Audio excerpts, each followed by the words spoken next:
So good morning, everybody. I thought I had a Saturday morning fog yesterday, and now it's even worse. So I'm going to do my best to really roll things along. My name is Amira Al-Gwabi. I work for the National Council of Canadian Muslims, and I'm also a freelance journalist and have previously worked at other places, which I'll get into. But before I dive into our program, just want to acknowledge the land that we're on, and that we're gathering on the traditional territory of the Haudenosaunee, and most recently the territory of the Mississaugas of the New Credit First Nations. It's very important to do the land recognition. So today, thank you very much for really waking up early and making it through the weather to get here and to join us. I'm really excited about this panel. I usually like to tell a lot of jokes, but again, we're having another terrorist attack in London last night, and is it 6 people who've died? So these issues are really real, as you know, but a friend of mine who lives in Canada, where I live in Ottawa, sent me a video last night of one of her neighbors, and I'm actually going to play the video, if I may. I apologize that some of the language in the video is a bit disturbing, but I just thought, oh my God, like, this is what we're talking about, knowing thy neighbor. And it's not just a cute title of a panel.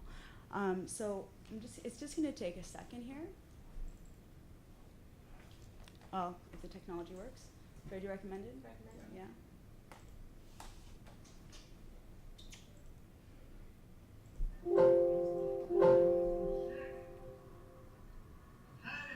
They fucking blew my country up, you piece of fucking shit! Muslim bastards!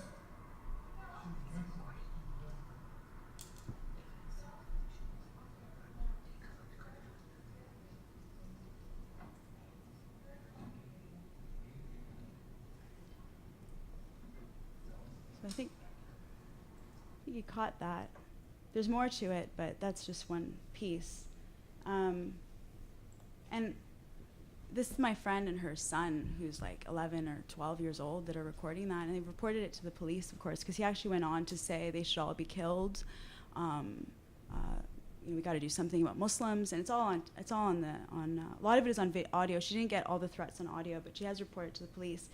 So I hate to start in that kind of a place, but when I used to work at the CBC, and one of my mentors is here, Andrew Clark, who was the executive news producer at CBC Radio. When I was there, I remember that we used to do stories. I was there. We worked on 9/11. We were working on 9/11, and for, as you remember, a year, every single script I wrote was since 9/11, because it was horrific and tremendous and changed everything. And it didn't stop. Years later, Toronto 18. And I remember Jane Anito, who was the producer of Auto Morning at the time, we're sitting around talking, how are we going to talk about these issues? And I remember just saying, I'm so tired. And that was back in, when was that, 2004 or whatnot? And I was so tired of having to talk about these issues and having to feel this tremendous burden as a Muslim journalist. So anyhow, so it's not going to be about me, thank God, today. We're here to really listen to some of my colleagues and friends who do some of this work. But I just wanted to situate it as to the kinds of issues we're talking about. And there has already been a lot of discussion yesterday about the role. Josh had a great lunch and talk yesterday about how the media outlets can be working with communities to be able to better tell their stories. And it was so awesome to hear, because this is what we've been talking about. And the other thing we heard yesterday is, there was never any golden age of journalism, right? But I like to think there have been highs and there have been lows. And I was fortunate to be at the CBC and starting out at the CBC on a high, even though when Andy came to our journalism class and told us to come work for the CBC, he said, we got no jobs, but we got a lot of work, right? And somehow things haven't really changed. But there was an initiative called New Voices, where the CBC actually funded a program to bring in community voices into the CBC building to train community members to tell their own stories, and gave them the equipment and sent them out there and got them to bring in those very rich stories. One of the community voices that they wanted to train was a woman named Hadil Al-Chalchi, who went on to be a foreign correspondent for Reuters, for AP, and she was a community voice that was discovered in CBC radio. And what's so important for me, and why I'm so happy that Andy's here, and I haven't seen him for like how many years, he's like, what are you doing to me? But there's a lot of need for diversity in our newsrooms, but there is equally, and I don't hear enough of it, of allyship. It's not only that we need to see more journalists of color in newsrooms, but we need everyone to feel that those stories matter. And Andy felt they mattered, and Miriam Fry, who is executive producer overall, and managing producer, I would miss the titles, but they had a commitment to telling those stories. So it's not just the diversity that's so necessary, absolutely, but it's also a sort of a system-wide commitment to telling those stories. And when it works beautifully. And then when it doesn't work, and I know that the panels are going to get in deeper, but I just wanted to just put that all out there. So very briefly, I work for the National Council of Canadian Muslims. We're the only human rights organization serving Canadian Muslims in this country. We do a lot of work around media issues, around human rights. We have an online map of hate crimes and incidents, for example, where we have been monitoring what's been going on. It's the only interactive map of its kind in this country. There are existing maps like this in the United States. It's a huge resource for journalists. I put it out there because this is a room of journalists, and you should be aware of it. So whenever anything is being reported to police as well as to us, we put it on the map. If it's been reported in the media, we put it on the map. And for journalists, it's become a very critical resource because our data from Stats Canada is 2 years behind. So that's some important work that we're doing. I also frequently write about representation, and I don't choose the headlines, so I'm sorry about that headline, but anyhow, I frequently write about it. So I'm very aware of the space, but I certainly don't have all the answers, and I certainly don't have all the perspectives, and I'm certainly not the Muslim voice, because there is no Muslim voice. There are many, many diverse voices. And so what we've tried to do with today's panel is bring some of that richness, as much as, as we could carry in 4 panelists, to you to hear from them as to how have they been trying to tell stories from Canadian Muslim communities and diverse communities more generally, but specifically, how are they trying to bridge what is what sometimes feels like a growing divide when you have anti-Muslim rallies, just one held here in Toronto, Calgary, Ottawa, just yesterday, and they're growing in frequency. So each of them will have a chance to come up here, present for about 5 to 7 minutes, and then we're going to go back, and then we're going to have a bit of a moderated discussion, and hopefully you guys will all jump in, and I can't wait to also hear from your perspectives on how you see everything. So we'll start with Nahid Mustafa, who is a producer, writer, and broadcaster, who has frequently contributed to CBC Ideas, The Current, Atlantic, there's so many, I can't list them all, and she will sort of launch us into sort of getting into the nitty-gritty of the discussion. So I'll ask Nahid to come on up. Good morning, everyone. I'm going to start off, I think, just with some general comments. We can get into sort of the more specifics as we go along. I think that'll probably work better. One of the issues, so I should say clearly, oh, it's not on. No, it's on. Okay. One of the things I wanted to say was, just to start off, I've never worked in local news. Most of my work has been either national or foreign. But one of the things that comes up constantly, even in my work, is the need for that local perspective, the local voice. And as any of us who've ever worked in the industry know, that until and unless you've got that local perspective, it's very difficult to humanize the bigger story. And this is one of the challenges that comes up again and again and again. And so I've worked as a producer. I actually, when Amira mentioned Hadil Al-Shalchi, I met Hadil years and years ago when I was her producer at Dispatches at CBC. She went on to do an extraordinary amount of work, but it was work that she was able to do because she was cultivated at the local level. And she did work at the local level for a while. And so one of the things I come up against in my work, whether it's at The Current or at As It Happens previous to that, or now at Ideas, is that it's a challenge to access those voices in communities that you're not in touch with.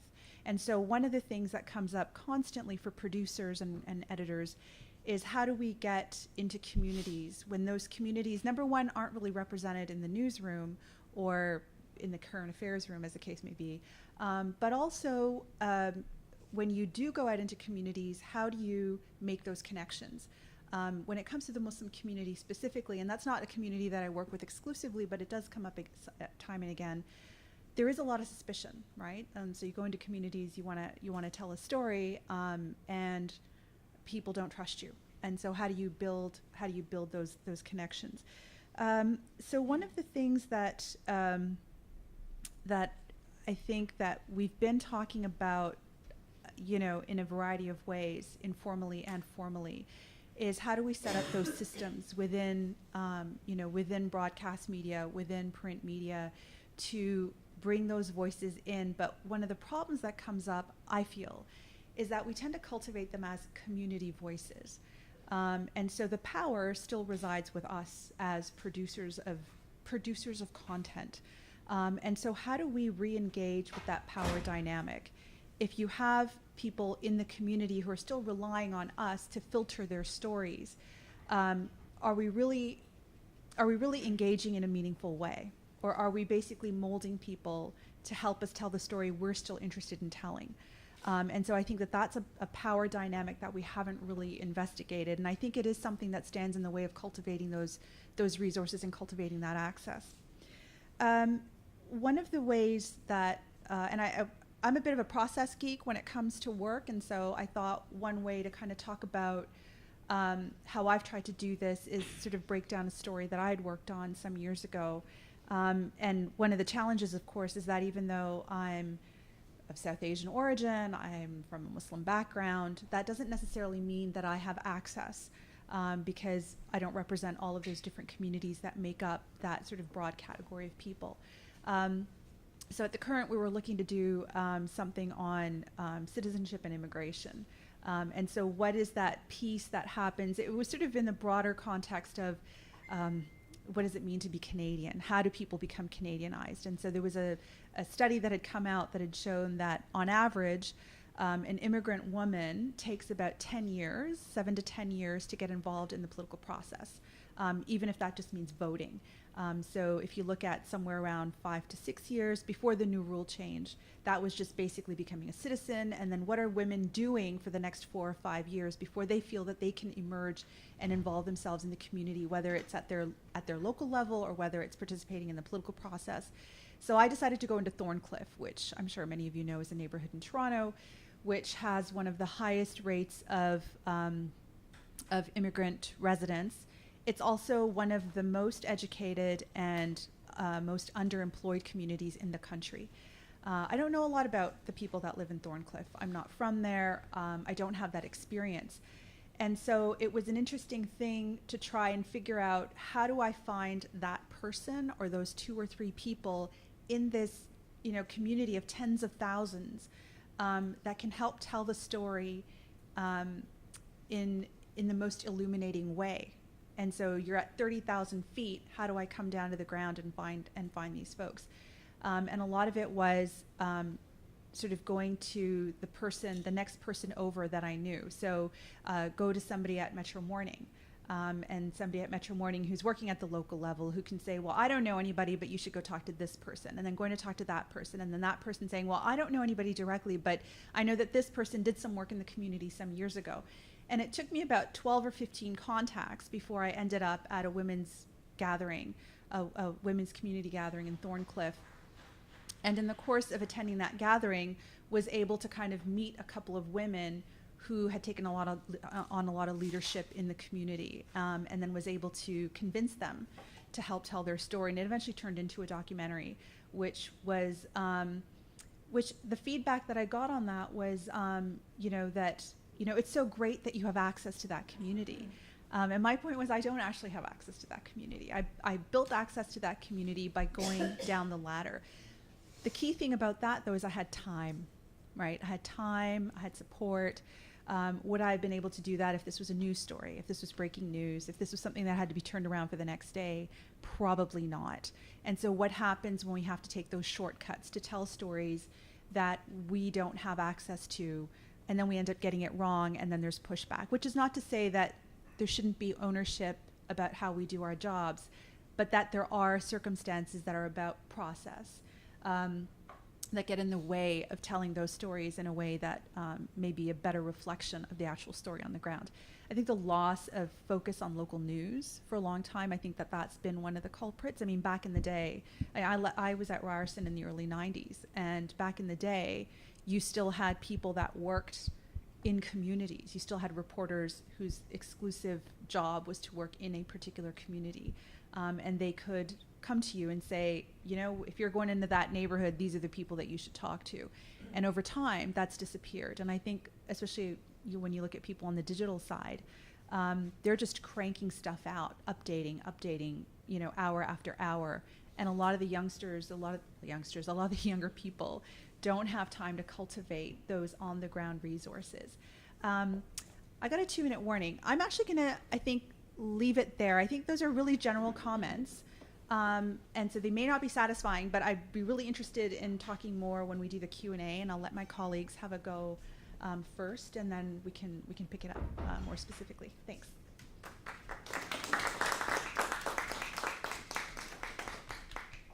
Okay, so Ishmael Darrow from BuzzFeed. Slides are in here? Okay, perfect.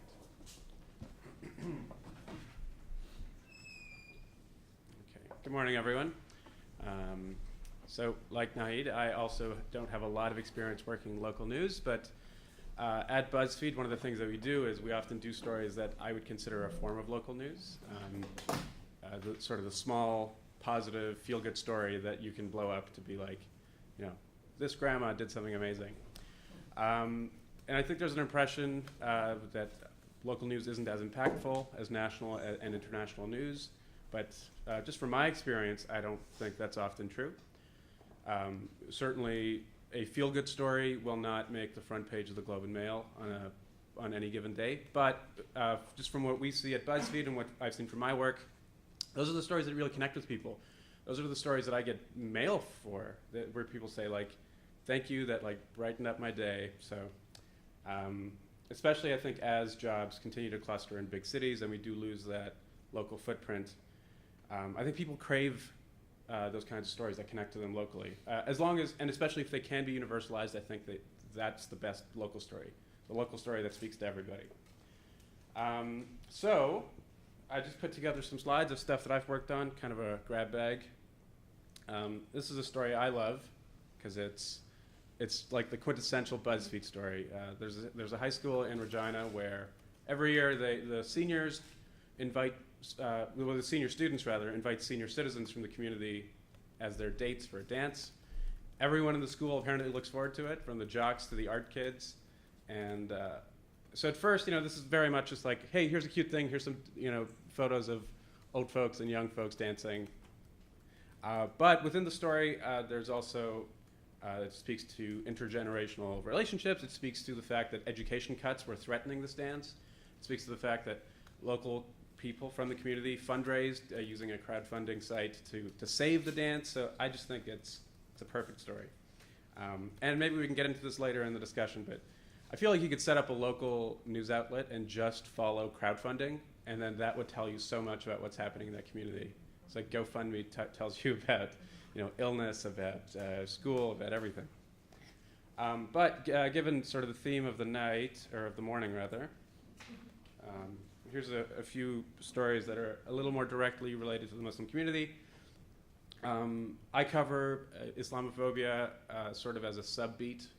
You know, I kind of do everything. I am one of those youngsters who cranks out the content. But one of the sort of sub-beats that I have is to follow sort of far-right extremism and Islamophobia, and this is the sort of story I love to be able to tell in response to those sorts of sentiments, which is that in this case, somebody vandalized the LRT in Calgary. They left a bunch of anti-Muslim graffiti on the walls, anti-refugee graffiti. Of course, they misspelled Syria. We can't expect racists to be good at spelling. So the next day, a group of young folks got together, a few Muslims there, but also people from other backgrounds. They just wrote some signs that said, hey, we're all in this together, love, peace, togetherness, all the good stuff. And they went out and just greeted people coming into the LRT.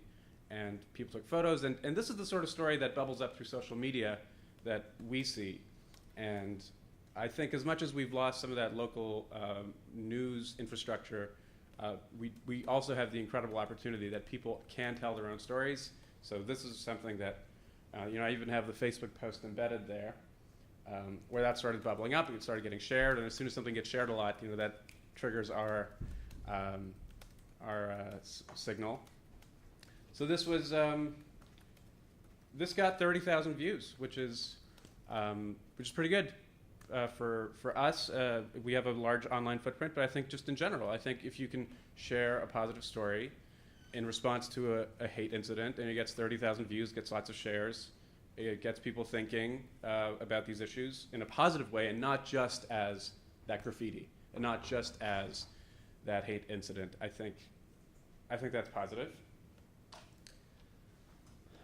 This was, I guess, not technically a local news story, but the Ahmadiyya Mosque had a day of just talking to people. They set up tables in cities across Canada, telling people about the hijab, letting non-Muslims try on a hijab, showing them how to do it.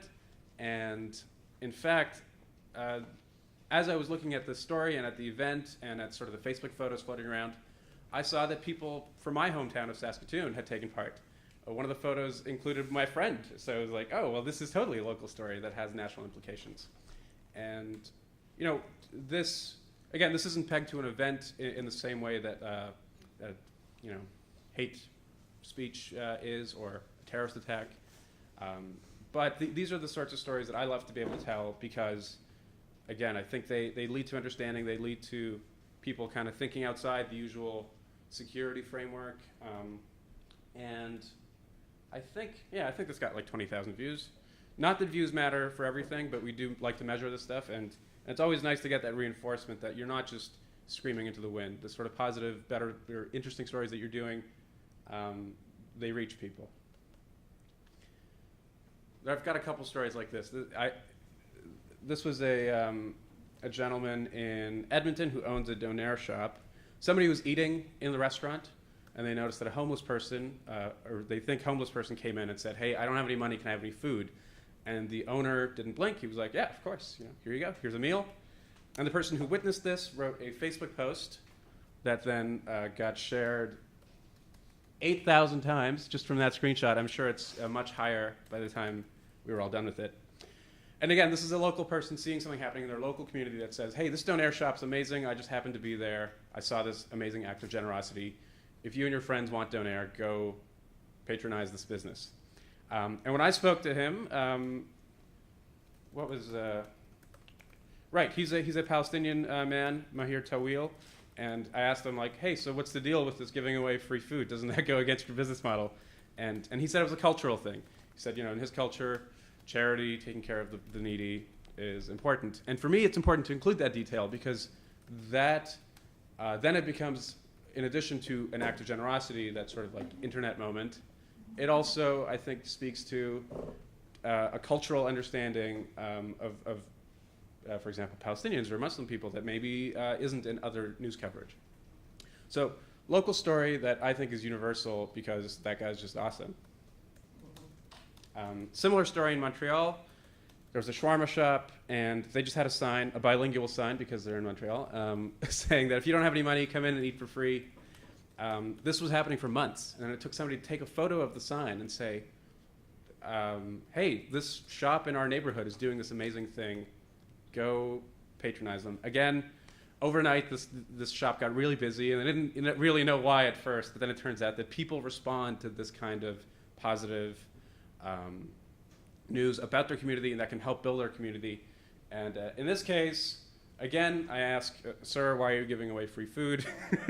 And the owner said he connected it to his Muslim faith, which, again, is a detail that I find important because how often do you hear that story about Muslim Canadians as opposed to, the stuff that we see usually in the news pages? Local story that is fairly universal. This one I'm including because Shelby's on the panel, and speaking of not having that local connection. So in this case, there was a young woman, Niqabi woman, on a bus in Ottawa who was getting harassed and getting screamed at by somebody, and the bus driver just stepped in and said, "Hey, you got to stop this, get off, or I'm calling the cops," or something along those lines. She took a photo with him, she took a selfie, and then she wrote a letter for Muslim Link, which I saw, and then I reached out to Shelby and I said, "Hey, this is awesome, but you have the connections and I don't." Sometimes on the stuff on social media I can access, oftentimes I can't. So I actually found the old email where I'm like, "Hey Shelby, what's going on? Can you send me the contact information for Haley?" And she did, and then we were able to write the story.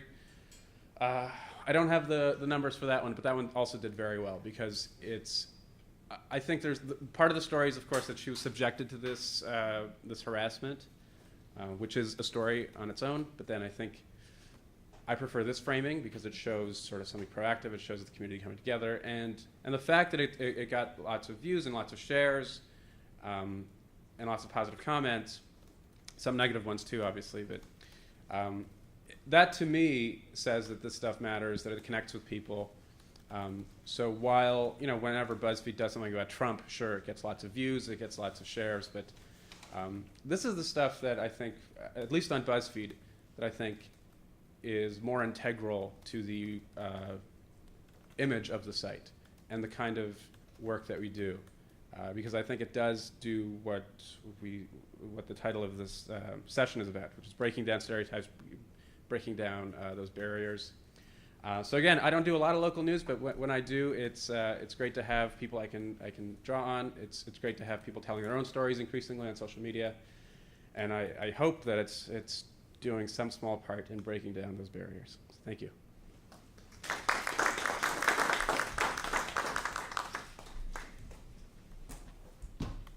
All right, so Stephen Zhao.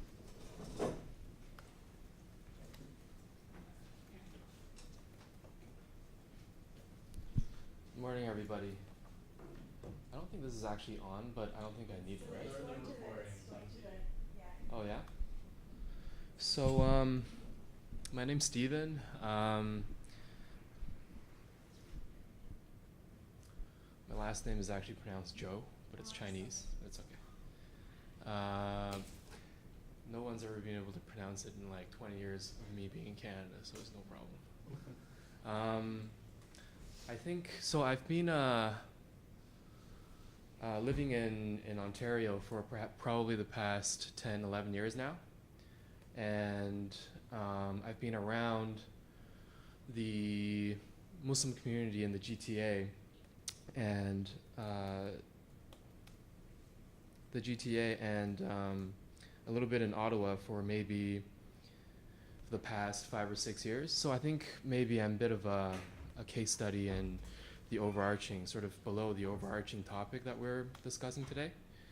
And I put up some examples of some of the things that I do. I'm mainly a freelancer, and I think when we talk about the content we produce from a certain perspective, particularly from a freelancer's perspective, we're really subject, especially if you're covering something that you're pinned as maybe representing a community, or your beat is a particular community.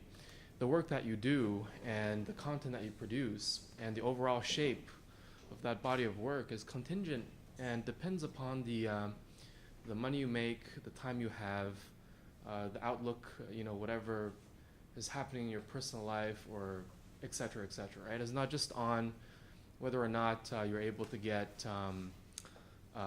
access to a certain community. I mean, obviously that's very, very important.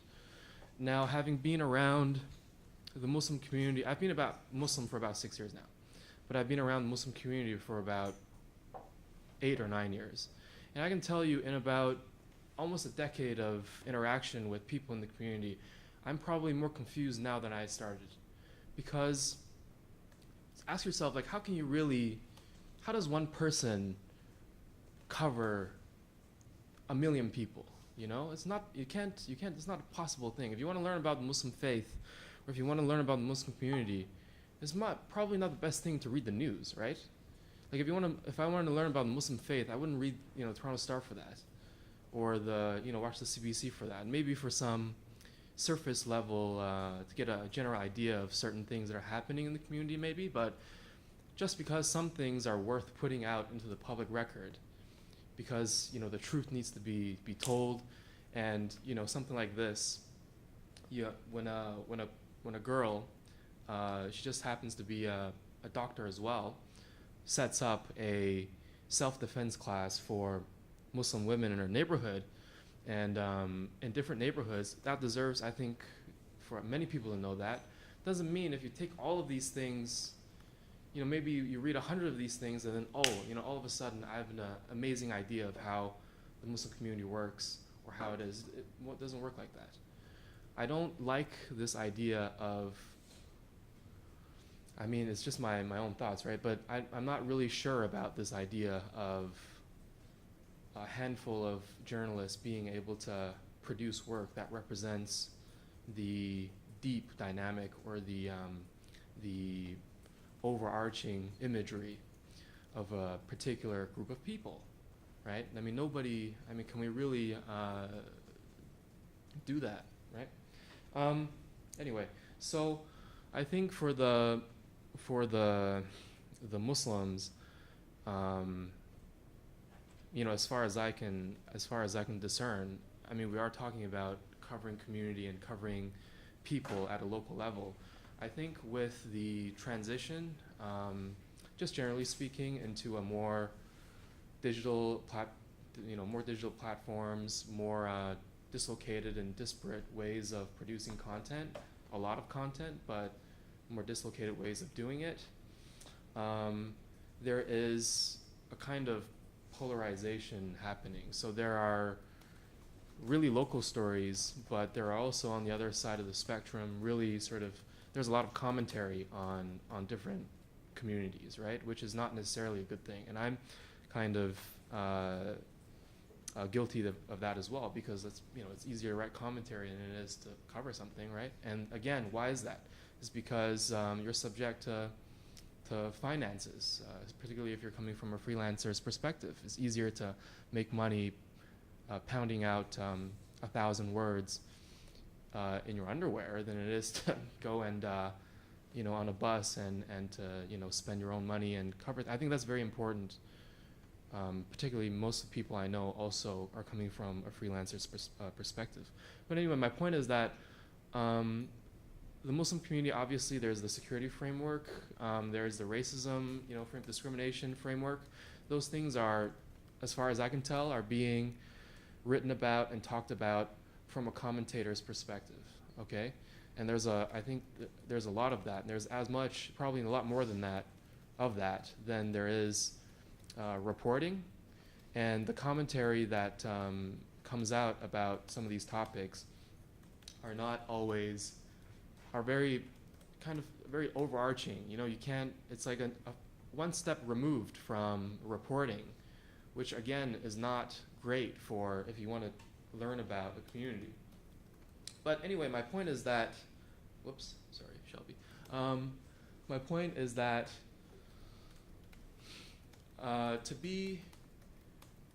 to cover a community, or to develop sources, or to even be part of a community, I mean, these are all related questions. I mean, journalism these aren't things that happen in a vacuum. If you want to cover a community, it means, are you a part of it? Journalists they cover stories, but we filter what we see through our inner stories, right? So being part of a community, being, studying a community, it takes a lot of time. I guess that's my main point, right? Particularly in the Western perspective, in the modern sense, we talk about community like it's in a very sort of haphazard way. Like you can join it, you can leave it, you can talk about it, you can get it wrong, you can get it right. But if you want to have any credibility, I don't know how you can do that without actually being part of something bigger and actually developing sources and stuff that way. So thank you very much.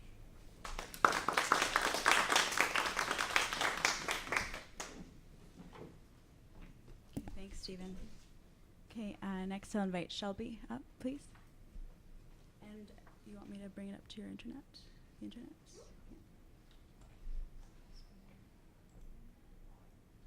Oh, so you did create the slides? Oh. Easier, so you can just scroll through your work. Okay, perfect. Awesome. Hello. My name is Shelby Daigle. I'm the editor-in-chief of Muslim Link. So I should probably start by saying that I have no background in journalism. I started with Muslim Link just doing admin work, and then I just kind of took it over because I felt like it. It started as a community newspaper, and like a lot of community newspapers, like Muslim Link I think now is possibly one of the longest running Muslim community newspapers in Canada.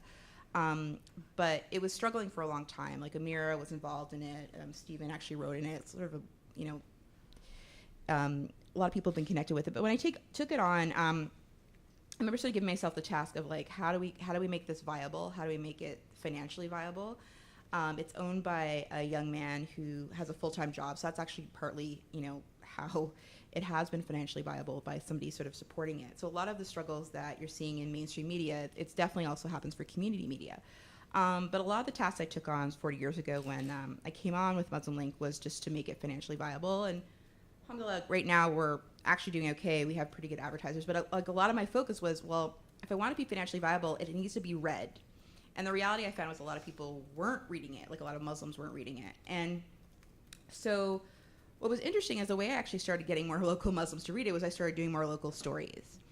I think that's actually the most interesting thing about local stories. People want to read about people they might actually know, or people who look like them, or people they might run into. And so it was really getting it to be more like a forum for community building. And I think, again, it's interesting how we keep talking about community, but we don't talk about community building. And I think local news is so important for community building. It's how you get to know your neighbors. It's how you get to know other people in your community. And again, one of the challenges, even just for the Muslim community, is that we come from, not only do we come from a lot of variety of backgrounds, we also have people who just start joining the club, like Stephen, Chinese guy, he went and became Muslim. I became Muslim 15 years ago. The people just join. You're just like, whoa, who are these people? So the interesting thing about telling the stories of Muslims in Canada is that it's as interesting for Muslims as it is for non-Muslims because our community is so diverse. So we do it by writing stories, but we also do it by having our events listing and our directory. And we found that this has been incredibly useful for a lot of journalists and freelancers as well. So, for example, even if you just look at the Toronto events listing, again, giving you a bit of an idea of what Stephen was talking about in terms of diversity. Like, you can see a bunch of sort of Muslim events in terms of just general Ramadan stuff, but you also see certain cultural things. So this is Harare community, which is like an Ethiopian community of Muslims having a Muslim event. So we post ethnocultural groups, as well as, you see Afghans who have a vigil happening today because of what happened in Kabul. This is an iftar organized by the Jalalabad Association of Toronto, which is one area of Bangladesh. But for all these groups, and how do I find out all these events? I Google them. Like, I fill up the events listing myself. And again, it's funny in terms of, we live in an age now because of the internet, because of things like Facebook. It's actually easy to connect with a lot of different communities. If they have some sort of presence online. But a lot of the reasons why we do this, and it's actually incredibly popular, and again, it gets us visits, which again leads to advertisers being happy, but it's actually because our community has a challenge in itself. If we're facing Islamophobia as a community, but we can't even connect to each other, we cannot protect ourselves, we cannot fight.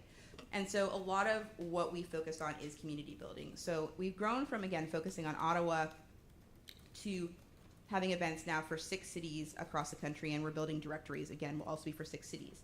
And it's a way to help Muslims themselves, but definitely non-Muslims, navigate the community and build community and work together. And it's interesting, even like the mention about crowdfunding. Like oftentimes we support crowdfunding projects. Like oftentimes we sort of up here will have either petitions or crowdfunding opportunities, again, to sort of help more Muslims know about these opportunities and connect with it.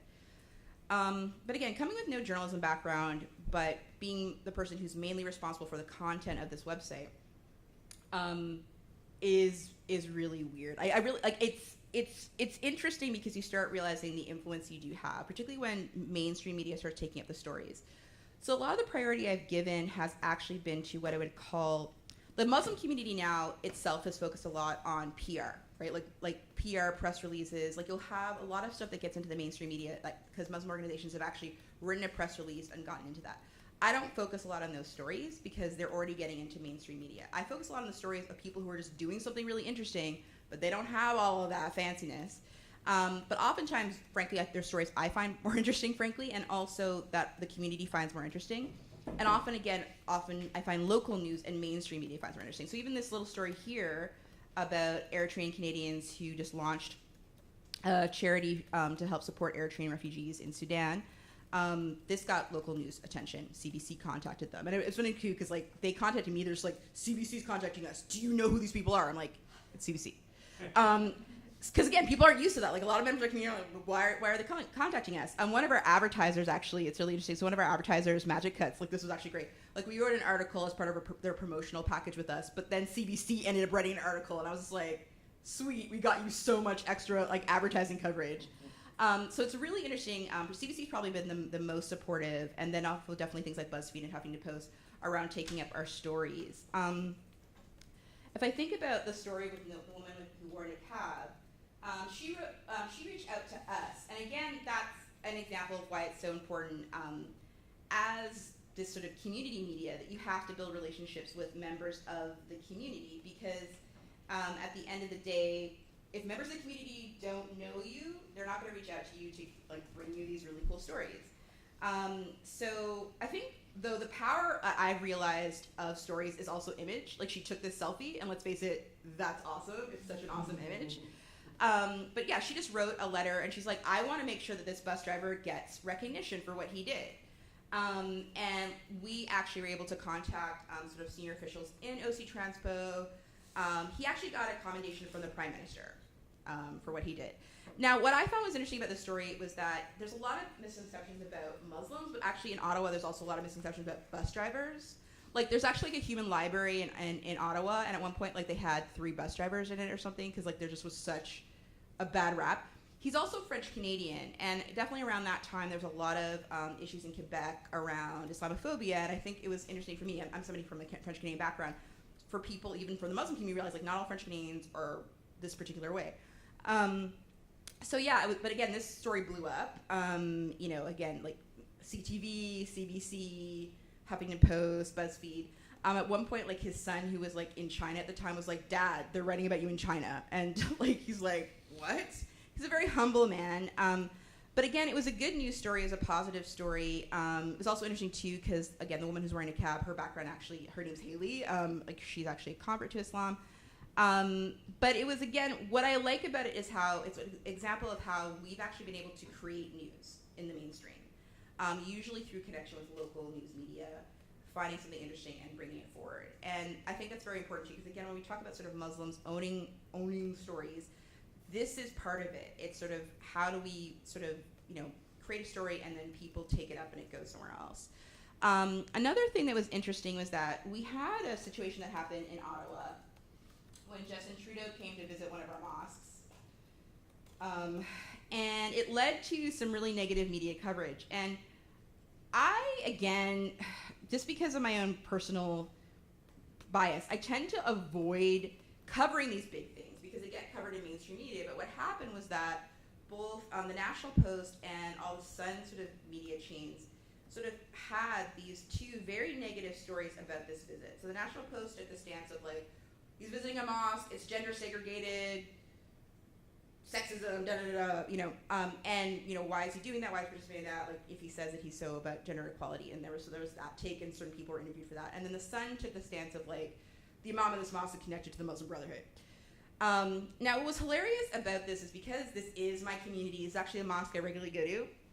I remember the first thing I was really angry about was when I saw the photos that the Prime Minister's office actually posted on his Twitter, and I was like, there is no Muslim women in these photos. I know there's Muslim women there. And so already the story kind of got put in a negative context because of the photos that went out there. And so I called like the vice president of the mosque, and I was like, number one, check your website, because like one of the National Post reporters was also starting tweeting random links from the website. I was like, he's like, I've never even looked at the website. I'm like, that's not good, because now like mainstream media is looking at it. He's like, basically it had been like the people hadn't even looked at the website for like 10 years. They didn't realize the weird links that were on there. Now it's a completely new website. It's run by a woman. But then also what I started doing was I started looking through my own news feed and trying to find photos that local Muslims had taken from the event. Because, I'm like, this mosque is one of the most gender accessible mosques there is. It was actually partly founded by a woman who was like the first Muslim born in Ottawa. I'm like, this is not, So what I found was that, again, I ended up writing sort of a little article in response to it. Again, it had, this girl taking a selfie. Hijabis love taking selfies with Justin Trudeau.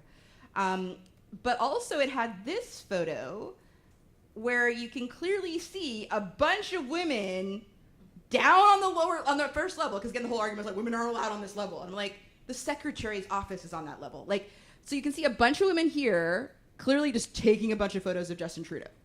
And so it was interesting because one of the people who was interviewed in the National Post article actually contacted me. She's like, is it true that women are allowed on that level? I'm like, yeah.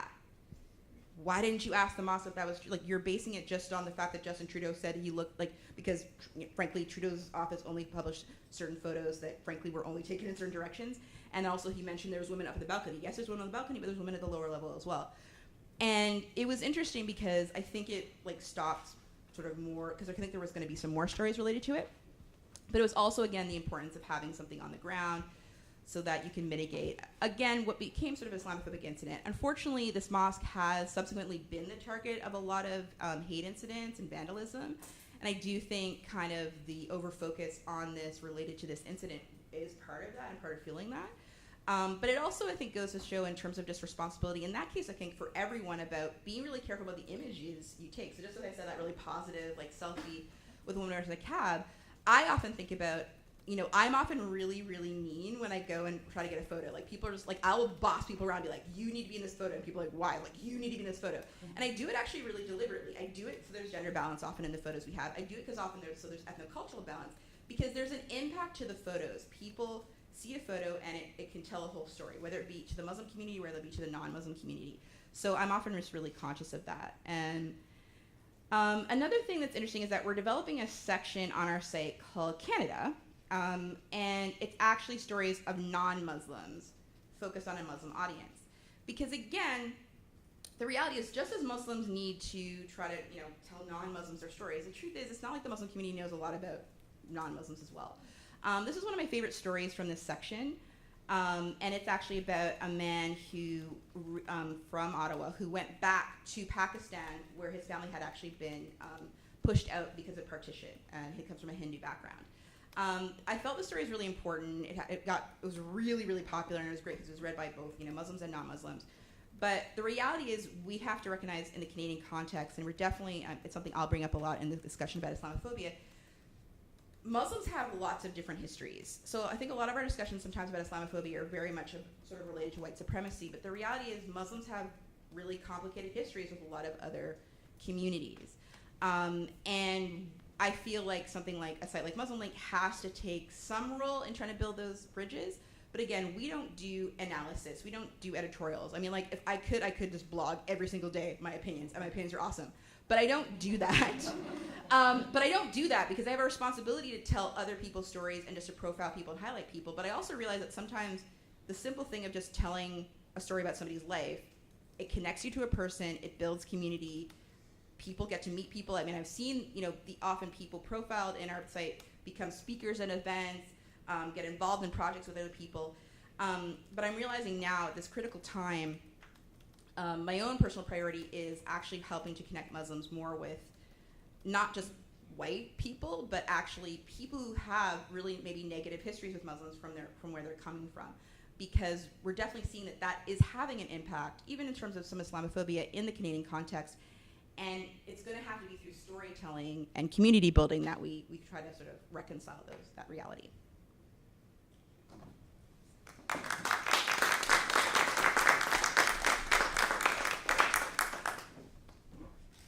thank you, Shelby.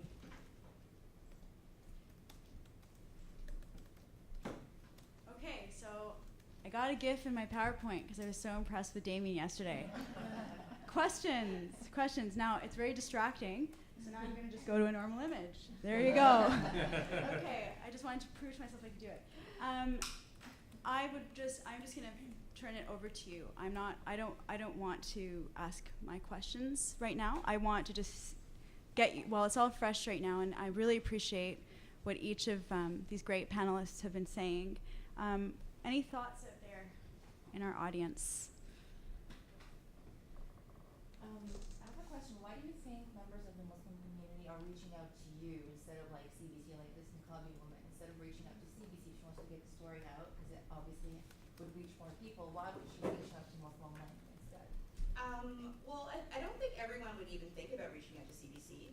Like, it's not that accessible if you think about it. You'd have to know about that.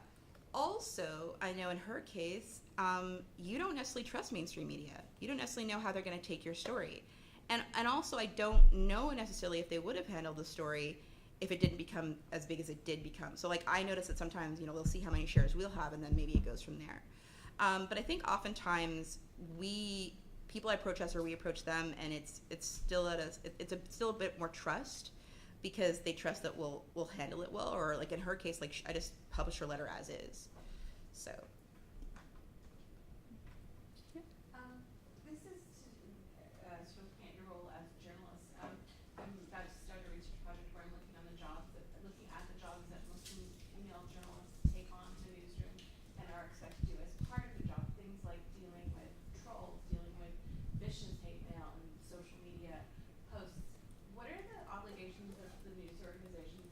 Because, like, to your point, there's a lot of focus on commentary, and write an opinion piece about what you think about this, but it's up to you to deal with the crap that you get in response to it. What are the responsibilities of news I know that came from all of you or any whoever would like to respond, but what are the responsibilities of news organizations to actually support Muslim journalists and other racialized journalists as well?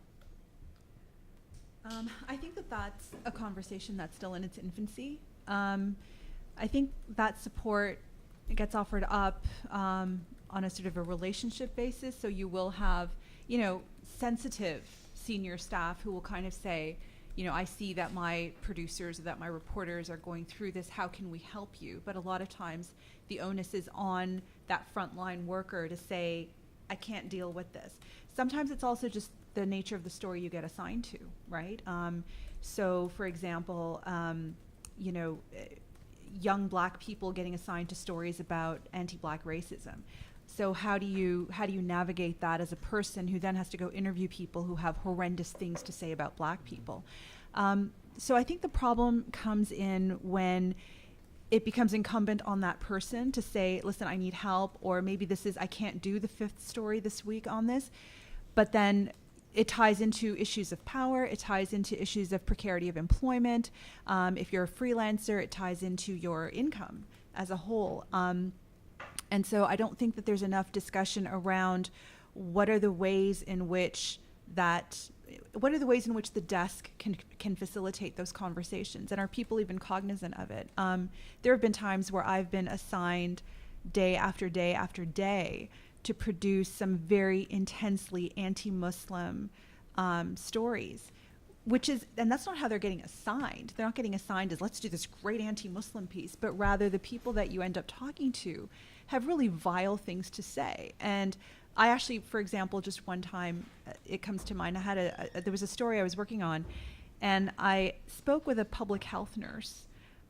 It was a story about Somali women in Toronto, and I was speaking to a public health nurse who was going on and on and on about how Muslims had this sort of very tribal, savage culture, and these people really need to be taught about our ways, and on and on. And I said, after about 15 minutes, I said, I'm Muslim. Silence. But I could say that because of partly where I was in my own work, but my own personality plus my age. And I didn't have a sense that if I got into it with this person, that my own senior was going to come at me and say, you know, you can't go around sort of blowing up relationships with people in the community. But I don't think we think about that nearly enough. I know that people try to do that individually with colleagues. Like, I see that you're struggling with this, but it requires people to be empathetic, which isn't always built into how something works, especially on a daily, right? Especially when the chase is hard and you have to turn it around. There isn't always time built into the workflow to say, I'm checking in with you to say, are you okay doing this story? And then of course there's the broader conversation about, does that ultimately mean that certain people can't do certain things, right? I mean, how do you even begin to talk about that? Yes, Paul? Oh, sorry. I actually wanted to add to that. Well, I think it's interesting in terms of the situation that happened with CBC and what was happening with Indigenous stories, and how at one point they just were like, we're not having comments anymore because of just the impact it's having on anyone who has to moderate it. So I do think there needs to be acknowledgement that it is an impact. So I'm solely responsible for moderating the comments on our site. And it was interesting because the owner of Muslim Link, Mohammed Duro, who's awesome, he was so excited because he created the ability to make Facebook comments, but then he didn't create the ability to moderate them until after the federal election. Oh no. So we ended up with like 200 of the most hilariously messed up cornucopia of hatred comments, which I had to go through sort of like at a sitting because I'm like, I don't want these on the site anymore. So when finally we were able to do it, I was able to go through them. And it was interesting because like I was able to laugh for it a while, and then I actually got physically sick because it was just too much. And so I think there does need to be acknowledgement that this is traumatic. It's traumatic, definitely if you're the target of this, but I think it's even probably traumatic if you're just reading it and just seeing like there's all this hate, particularly also with Facebook, right? Because sometimes you can go back and be like, wait a minute, this person works for the federal government? Like, what? Like, you realize that these are just regular people who somehow think they can totally say things like that. So I do think there needs to be acknowledgement that this is traumatic to do for anyone. And some people can handle it, some people can't. Some people will have to stick it out because of those power dynamics, some people won't. But maybe it's an issue of like maybe getting somebody officially to do it. And then having advice if you need advice to know if something's like offensive or not. But I don't think it should be put on the people who necessarily are the targets of it. So I wanted to ask a question about sort of the specifically religious content and cultural practices closely associated. And I actually am thinking about this week from I'm thinking about Andrew Scheer, and to what extent can journalists talk about his religious faith, and to what extent is that fair game? Mm-hmm. Fair game's not a good expression, but to what extent do we need to interrogate his religious faith in order to understand his politics and so on? So one of the things I noticed is in Ishmael's piece about the fellow with the donaire shop, he said this is an expression of my Muslim. I think the one fellow talked about it being cultural, but the other one specifically related it to his faith and I guess cultural traditions associated with his faith. So here we come to the issue of the place of women in this mosque, and I didn't see the post or the Sun stories, but I'm inferring that what you saw there was playing into a certain racist stereotype or Islamophobic stereotype about but yeah, like I was raised a Catholic. Look, there's a genuine issue of the relationship of the Catholic theological and sociological and legal tradition in relationship to women, and there's a genuine debate, I think, I say as an outsider, within Islamic communities about the religion, the cultural practices associated with it, and the role of women. So how do you talk about these things that I would think probably need to be discussed, and like at another end probably relating to extremist ways of thinking? How do you talk about those debates within the community without playing into a stereotype in the larger community? That's a complicated question. But Not really. Stephen, did you want to take that? Are you leaning forward because you're like eagerly going to take this on for all of us? my back was hurting. Anyone want to? Anyone? Wait. I can start. if Yeah. that's okay. Yeah. Okay.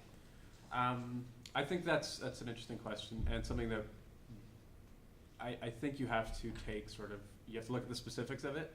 So to me, I don't see an ongoing perpetual assault on the Christian identity in Canada. Oh, no, I wasn't drawing that parallel. I know, I'm saying, in the example of Andrew Scheer, for example, I think we all sort of understand the context of Christianity in Canada and the role that faith plays in many politicians' lives. And we also know that there are progressive and more conservative wings to Catholicism, mainline Protestant faiths, etc. I think it can be a little different when the story is about a Muslim community, or the Muslim community, however you want to talk about it, because there's just a different level of familiarity. So I think, I don't know, I'm not saying we should censor ourselves, but I think that if your one story is about gender segregation at a mosque, I think that misses the forest for the trees in some way. Whereas I think you can talk about specific churches, political leanings, and how that might affect its congregants. And Andrew Scheer's dealing with this now, and Stephen Harper back in his day, he was supposedly a closet fundamentalist. But I just don't think that has the same cultural or social impact as when you have those limited or those very specific discussions about Muslims. I actually disagree about that, but I'll get back to that in a minute. I think the problem, so again, the specific issue with that mosque story was that they weren't looking at that specific mosque. So they were taking an overarching issue and putting it on this one mosque, which actually didn't necessarily have that issue. So that's problematic. So the issue is you need to be specific. Also, you need to not assume that those debates are not already happening in the community. So, for example, there's an awesome documentary called Unmasked, which our paper actually collaborated with Carleton University Center for the Study of Islam and hosting. We had and it's all about those issues in terms of gender, in terms of racism in mosques, in terms of how imams are treated, because often our imams are not paid very well. We don't understand that they're actually staff of a board. The issue of the board diversity, Muslims are having those discussions because, frankly, a lot of money are being spent to build these mosques, and a lot of us have no interest in going to them other than maybe Fridays. So I think the first problem is often the assumption is that we're not we're not talking about this. They're not talking about it. It's how do you know that? Have you? And I think that's the biggest problem I see in when stuff gets covered. What I do think often takes an Islamophobic stance is that it's assuming that we're not. And then you'll have people be like, yeah, it's their silence. And I'm like, are you kidding me? Have you looked at Muslim forums? Have you looked at sites like Muslim Girl? Have you looked at the debates we're having? No, we are having these conversations. So the issue, for example, of women on mosque boards is a serious problem. The reality is that there are definitely mosques in this country where, women would not be allowed on the first floor. But it's not that mosque. And the problem is, again, when you look at the community as a monolith and don't allow us to have individuality and differences of culture and differences of opinion, and again, also assume that we're not having these discussions ourselves. So I think that's where the problem is. So again, if you want to highlight a debate that Muslims are already having, again, something like the Unmasked documentary is amazing to look at, because you probably just realize stuff that you didn't even know. The racism issue that we have in our mosques is what? We're having those discussions. So I think the problem is when people are assuming or constantly saying that we're not having those discussions when we are. And again, if you look at our events listing, you'll see those things are often highlighted, right? You'll see people being upset about the fact that we'll have a panel about something like right-wing populism, and it's only men on it. So these are things which we talk about openly, and we can talk about openly. And oftentimes I find there's this discussion as if oh, it's not possible. We're like this, and I'm like, no, we're not. We're a big kind of dysfunctional family in some ways, but. If you actually read what Muslims write and saw what we did and how the conversations we have, you'd realize that we are talking about a lot of these issues. And not only just in diaspora, they're talking about it back in Muslim majority countries as well. But why I want to go back to the Christianity thing is that I do think we have a problem in Canada in terms of which brands or branches of Christianity we are familiar with. So the big issue in Canada, I think it's pretty different than the States, is that we're far more familiar with Roman Catholicism, Anglicanism, United, sort of what's called mainline. We're very unfamiliar with evangelical and Pentecostal movements.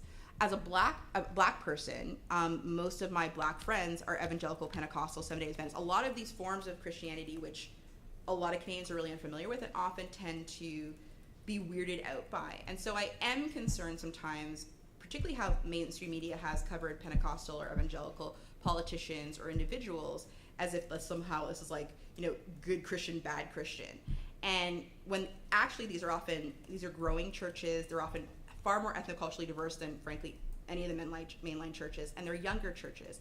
So I do think that as journalists, you do need to understand that there's biases there, and some of those biases are actually part of the structure of our particular society. And you do have to recognize that there's sometimes dynamics of privilege going on. Like my own concern sometimes with the interfaith work in the Muslim community is that oftentimes we're not talking to those churches when really I would say that they're a priority to talk to. So I do think we need to start recognizing that not all communities, even of Christianity, are privileged in some ways, and we're more weirded out by some than others. So Nahid and Stephen also. So let's go with Stephen and then Nahid, just because Stephen has mentioned. Yeah, I think it can be, especially for journalists who have a tight deadline, it can be a minefield of a topic, particularly when it comes to writing about religious practice. And at the bottom of it, what it boils down to is the legitimacy. So if you look at some, the most prominent example I can think of is if you read Graham Wood's article on The Atlantic, right? It's the most widely read article in that journal's history, and he just presented his book at the Monk School a few weeks ago, and I don't think well of that book because, particularly from a Muslim perspective, look, at the very least, and this is why it's a minefield of a topic, and when you're judging or evaluating religious practice and you're trying to situate that practice within a context, and you come to this issue of legitimacy, it means the journalist has to go and learn about the religion. Okay, and that's that's not an easy thing to do, because you're not just learning about, okay, there's 5 pillars, this, that, and the other. So is somebody like Omar Aziz right when he writes in the New Republic that ISIS is just another Muslim sect, just like another branch of Islam, just like Sunnism or whatever else? Is he right about that? If you're writing about that kind of issue, then you have to come to your own conclusion about it. You can't really come to your own conclusion about it if you don't learn deeply about this religion, which is very, very complicated. So where are you getting your sources from? Who's telling you what books to read? And again, I see very bad examples of clearly biased sources being used. It's so many examples, but my point is, I don't think there's enough emphasis, particularly when you're talking about controversial practices or practices that are stereotypical. Are they legitimate? Are they not legitimate? Has the journalist done the homework in terms of doing some background on that? I think the question really comes down to so there's a couple of things. So what is the public interest value in parsing out Andrew Scheer's religious worldview insofar as it's going to affect policy, right? And so I think that's a legitimate inquiry. If he has a very particular stance on gays, what's that going to mean as the leader of a federal party? And we have a real interest in interacting with his worldview around that. And I would say that probably is true for any faith group, right? And if you've got somebody that's running for public office and is laying a claim to a particular worldview based on ideology, whether it's faith-based or whether it's a sort of a militant secularism or whatever the case may be, it's incumbent on us to interrogate that. The question, I guess, becomes, how does one understand public interest? So if the Prime Minister is making a visit to a place and therefore in a broad way lending his stamp of approval because this is the place that he chose to go to, I think it is legitimate and fair to investigate whether the thing that he is legitimizing by his presence is something that is held in the same sort of legitimacy by the people who are affected in that community, right? So as Shelby had said, the mosque is a contentious place in the Muslim community. And this is true for, I mean, you'll hear this from Sikhs, you'll hear this from Hindus, you'll hear this from Jews, that places of worship, and you'll hear this from Christians as well, but if we're talking about sort of minority faiths, there is a lot of debate and discussion about how these places ought to run versus how they are actually run. And so then the question then becomes, how well positioned are people outside of those communities to interrogate those contentious parts of it without having any sort of, not even deep understanding, but even basic understanding? And if there's a recognition that I don't, then how do I find that? And it gets back to that whole local access question, right?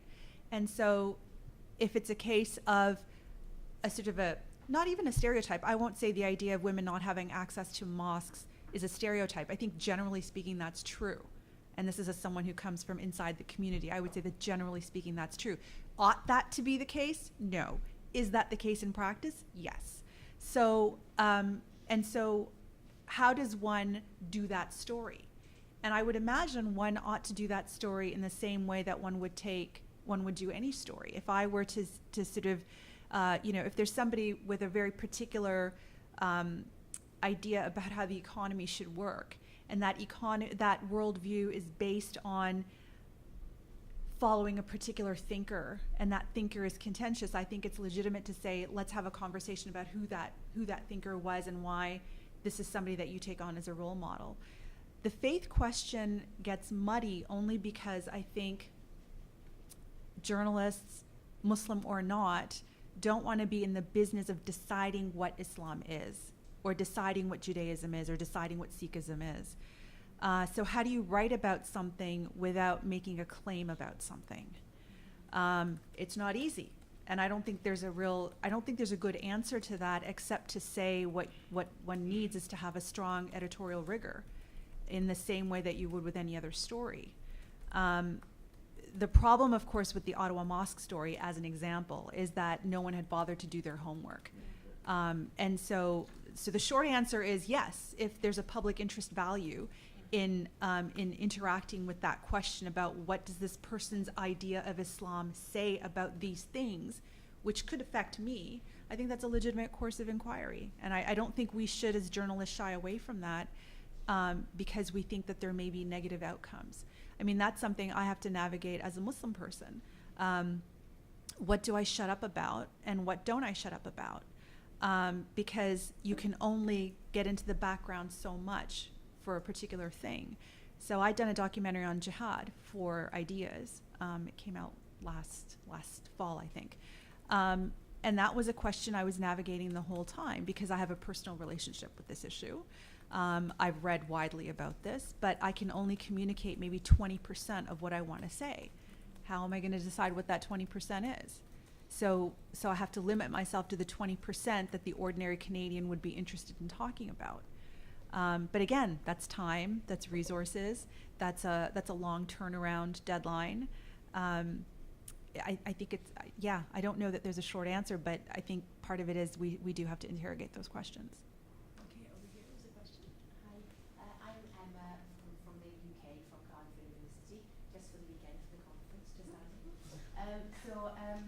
we organised an event a few months ago in Cardiff where we brought together faith leaders and representatives and journalists and organised a day together with Energy Training With, which is the National Union of Journalism With.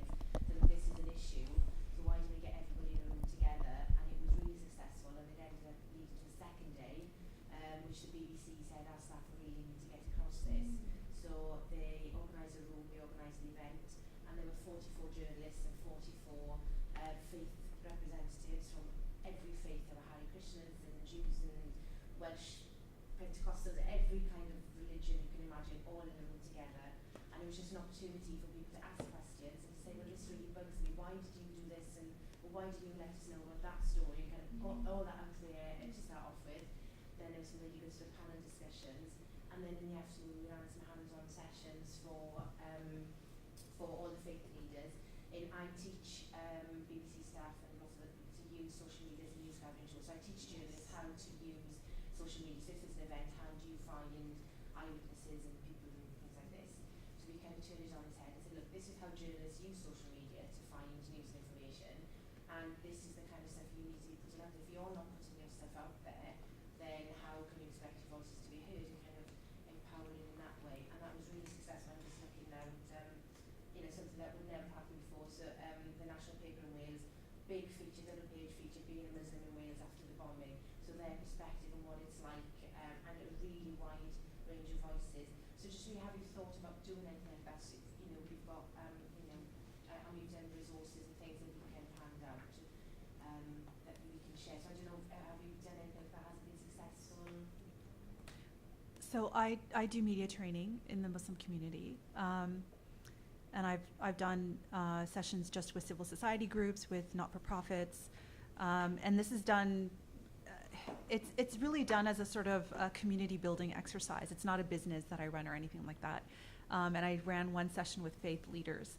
I think part of the problem, of course, is that unlike parts of the UK, maybe not Wales, but parts of the UK, the Muslim community in this country is generally very young. By young, I mean the presence is fairly new. So you're looking at on the outside, in large numbers, maybe 45 to 50 years, but mostly probably within the last 20 to 25 years. We don't have a lot of good numbers on that. And so a lot of people are only now thinking, oh, this is something we need to get involved with, because for a lot of the sort of arriving generation, they had sort of, the same kind of issues that any new arrival has, settling in, stabilizing, that kind of thing. That's part of the problem. I think one of the issues, and it's just a quick thing, and I don't know how my colleagues feel about this, but one of the problems that I find again and again is, this idea about engaging with the Muslim community as a faith community. I think that that's a problem, because most Muslims in this country are not what one would call sort of mosque-going religious people. They're socially conservative. They're people of faith, but they are not people that are actively practicing in that way. And so, for example, I think it is a problem in general terms when Muslim women are only portrayed as women who wear hijab or niqab, which is not in any way to delegitimize my friends here. Most Muslim women do not, right? And so one of the problems that's been a question for people inside the community, especially those of us who do this kind of work, is that since 9/11, because media needs to go to a person, they go to the imam, without understanding that the imam in this context really has no power, right? The imam is not representative. He's an employee of the mosque, often the most poorly paid employee, and is a person who is working at the behest of the council, right? And so the mosque has become this politicized place, which it wasn't before. And so engaging with faith leaders, for me, there ends up being a problem with that, because what you end up doing is faithifying a word. You end up faithifying a community that isn't primarily a community of religious practice. And so it ends up getting taken up in a way that isn't representative.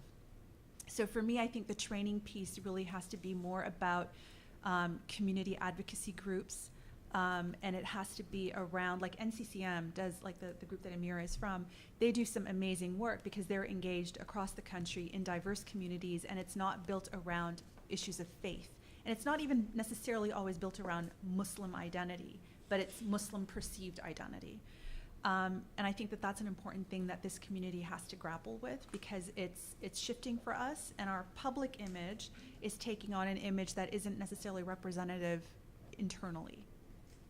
I think the first day was reporting faith, and the second day was reporting beliefs. So that kind of, there was a shift already. Mm-hmm. And I think what was important for us that came out of it is exactly what you're saying, is that you can't just go to one person. There's so many different strains of, people's beliefs and understandings within different religions that you can't on just one side. It's also not just that, though, and I sort of would go off to this too. So another problem that is a very much a serious issue in the Canadian context is also our communities are ethnoculturally diverse and also diverse in terms of branches of Islam.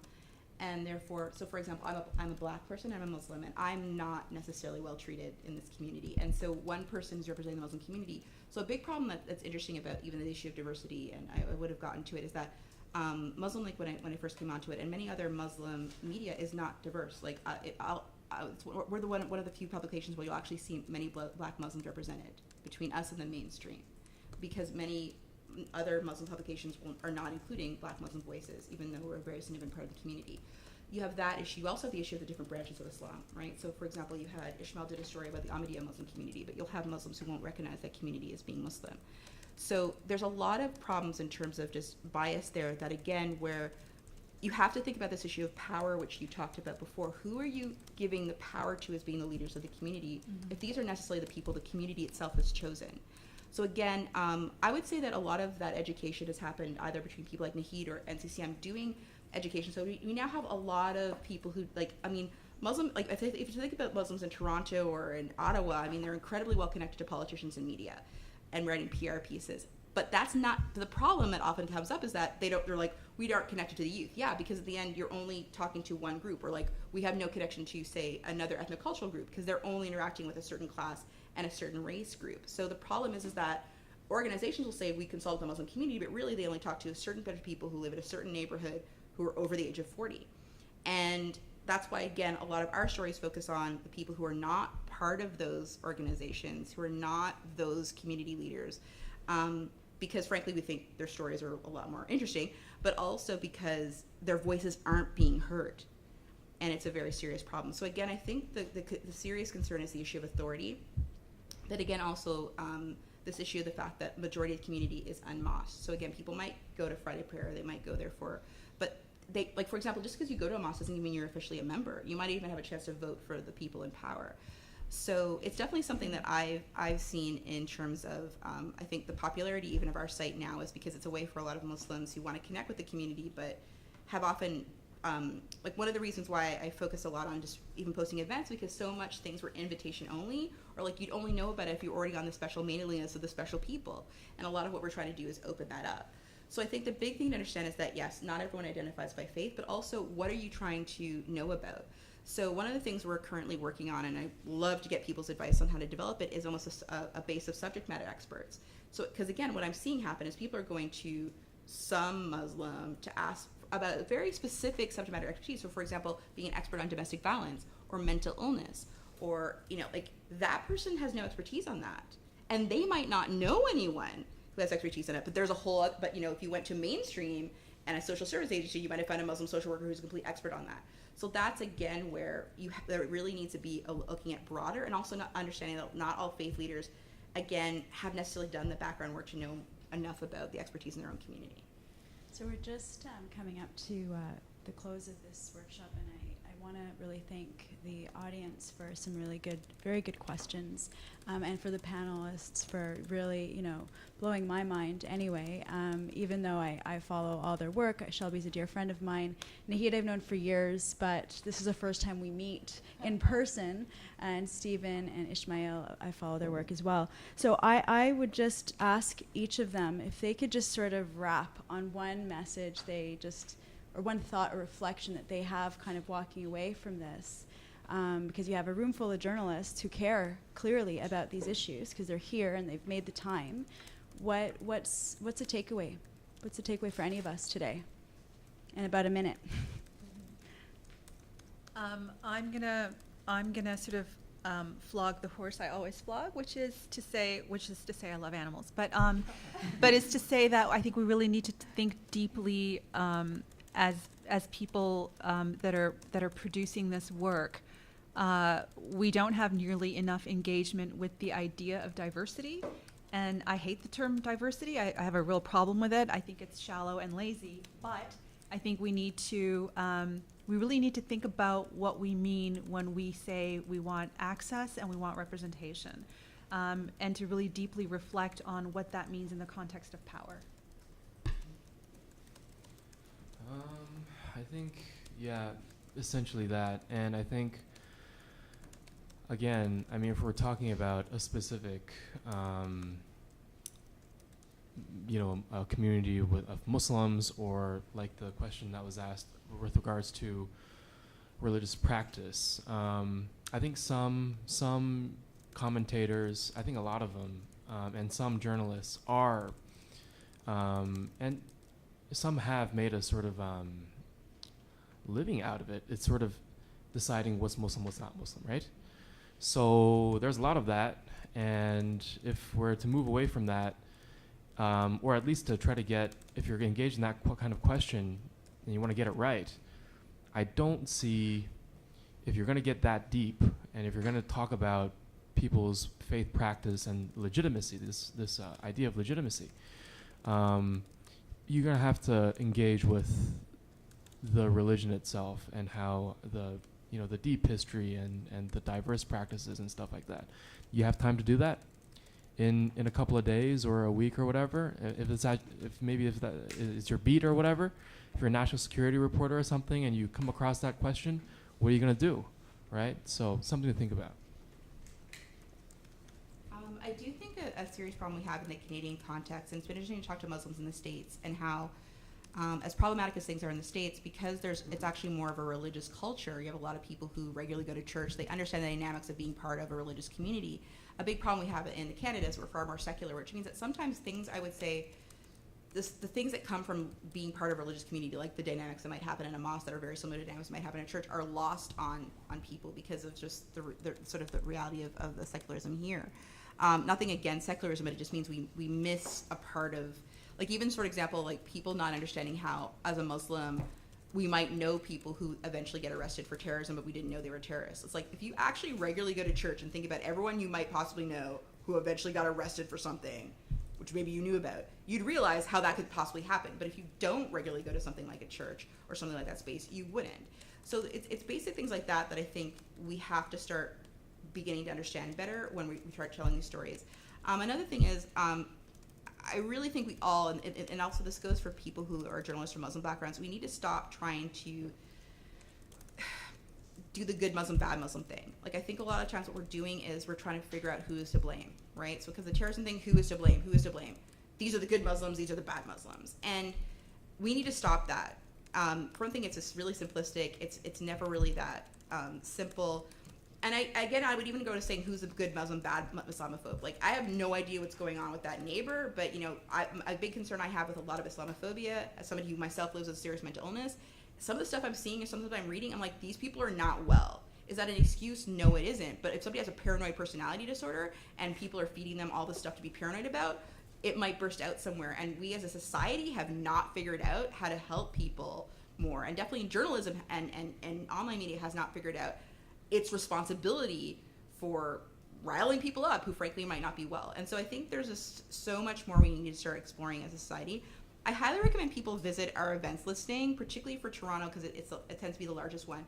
Particularly if you want to start understanding the diversity of the community. It might seem weird to just think about it in terms of looking at different events, but the reality is our events explore everything from, the events that are listed explore everything from like a specific aspect of like Islamic law to like, we have iftars coming up, and one of the interesting iftars is coming up in Toronto is something called the Survivor Iftar, and it's actually, so it's an iftar is the meal that happens when you break fast, but it's actually, they specifically are having this event for Muslims who feel really alienated from the Muslim community. But it's interesting the list of reasons they list. They list anti-black racism being a reason why you're alienated. They list being queer being a reason why you're alienated. But like, so all these different reasons why you might feel alienated, but it's like, come together and let's break fast. So it's even when you start realizing that like Muslims themselves are creating such a diversity of events, you get a better idea of how diverse this community is and how we are having these conversations, we are creating these spaces, but we're not doing it for you, we're doing it for ourselves. So sometimes I think the problem is that everyone seems to think that our priority is to tell non-Muslims what's going on. It's like, no, our priority is to heal ourselves and take care of ourselves. You can find out about it, but we're making it super easy for you to find out about it, but it's important that you actually first ask, just like at that the Ottawa Mosque situation, find out from us first what's going on and then draw from that. But yeah, my reference I just pointed to Stephen just because he was on an all-male panel and I thought it was really weird. I don't blame him for it, but it's just, but that's the thing, like I can freely say that, no one's gonna like well, I'm not married. I might not get married for a bit, but but you know what I mean. But I think that's the thing. We're open. We can openly say those sort of things. We can openly criticize and joke with each other. Like we could do that in our community. me and Shelby are driving around the city in Ottawa sometimes, and whenever she starts talking, I don't stop. I stop the car, and I turn off my phone, and we probably stay in the car for 45 minutes. Don't worry, I'm not going to do that to anyone here. Everyone's like, what, are you locking the door?